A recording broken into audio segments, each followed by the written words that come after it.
Hi விவாஸ், இன்றைக்கி நம்ம என்ன பார்க்க போகிறோன்னா பால் அதிகரிக்க 5 டிப்ஸு. பெருசாக மாட்டுக்கு இதை செய்யுங்க அதை செய்யுங்கன்னு இல்லை, நம்மக்கிட்ட இருக்கிறதவே நம்ம எப்படி சரி பண்ணால் மாட்டோட பால் அதிகரிக்கும் அப்படின்ற 5 டிப்ஸு சொல்கிறோம். கேட்டு நீங்களும் பயனடைவீங்க. நம்ம சேனலை சப்ஸ்கிரைப் பண்ணிக்கோங்க, அப்போ தான் எங்களையும் ஒரு என்கரேஜ் பண்ண மாதிரி இருக்கும். பாருங்கள், பால் இந்த மாடு நாங்கள் 7.5 மாதத்துலேயே பால் நிப்பாட்டிடுவோம். செனை பிடிச்சி 7.5 மாதம் ஆயிடுச்சுன்னா பால் நிப்பாட்டிட்டோம்னாத்தான் அந்த மாட்டோட அடுத்த ஈத்துக்கு பால் அதிகமாக இருக்கும். இப்போ இந்த மாடு ஈன்றிருக்கு. இன்றைக்கி சீம்பால் கறந்துடுவோம். இந்த கண்டுக்குட்டி ரொம்ப ஒல்லியான கண்டுக்குட்டி. காலங்கண்டுன்னா பெரிய கண்டாக போடுது, பொட்டை கண்டுன்னா ரொம்ப குட்டியூனாக போடுது. நம்ம வளர்க்கணுன்னு பார்க்குறது ரொம்ப சின்னதாக தான் இருக்குது. சரி, பார்ப்போம் வாங்க. அதான் பால் அதிகரிக்கிறதுக்கு நம்ம பாயிண்ட் என்னன்னா, மாட்டை கடைசி வரைக்கும் ஒவ்வொருத்தவங்க என்ன செய்வாங்க, ஈன்ற வரைக்கும் கூட பீச்சிடுவாங்க. ஏன்னா அது அவங்க என்ன தப்பு பண்ணியிருப்பாங்கன்னா, செனைக்கு போட்ட நாளை எழுதி வைக்காமல் விட்டுருப்பாங்க. இல்லைன்னா எழுதி வச்சதை அடிச்சுட்டு அடுத்து ஒரு தடவை செனைக்கு போடுறத எழுதி வைக்கணும். அப்படி ஏதாவது ஒரு மிஸ் பண்ணியிருந்தாங்கன்னா ஈன்ற வரைக்கும் பீச்சிடுவாங்க. அப்போ அடுத்த ஈத்துக்கு சுத்தமாக பால் இருக்காது, பால் ரொம்ப குறைஞ்சிரும்.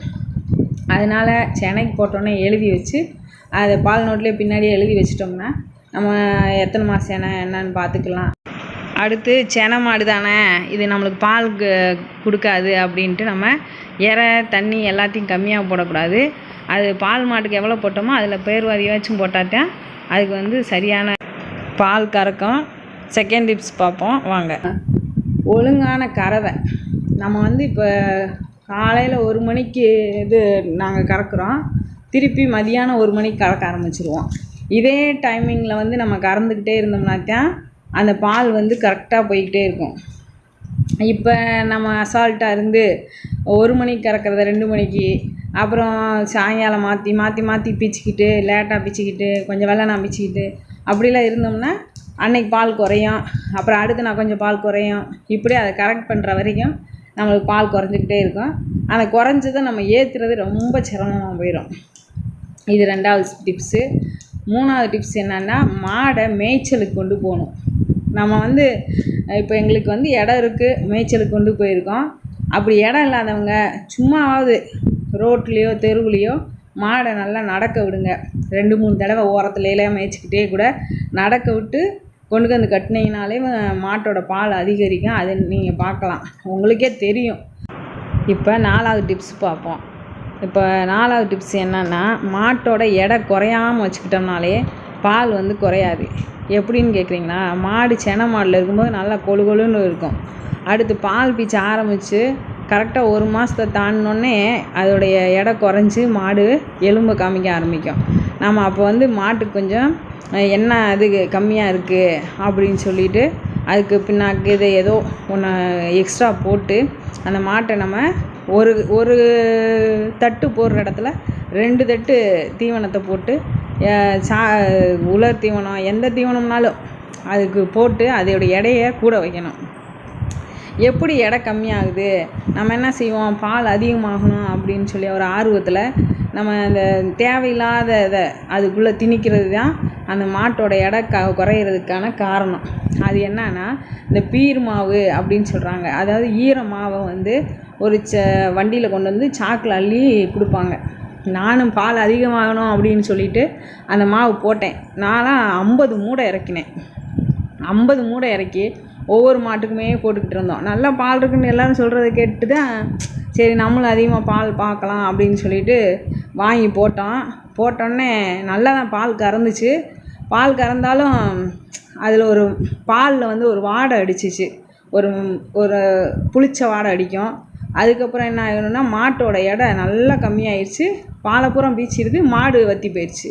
அடுத்து செனை பிடிக்கிறதுக்கே ரொம்ப கஷ்டப்பட்டோம். செனை பிடிக்க வைக்கிறதுக்கு இப்படி நிறையா பிரச்சனை வந்துச்சு அந்த மாவால். அதனால் அந்த மாவை நிப்பாட்டிட்டோம். இப்போ பாலில் நம்மளுக்கு பால் அதிகமானால் போதும், அதில் என்ன வாடை வேணாலும் அடிச்சுட்டு போகுது அப்படி நம்ம நினைக்க முடியாது.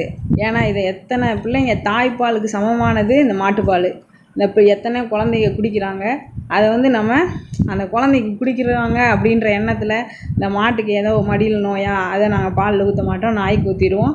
அப்படி நம்ம அதை எவ்வளோ சுத்தமாக கொடுக்க முடியுமோ அவ்வளோ சுத்தமாக நாங்கள் கொடுப்போம்.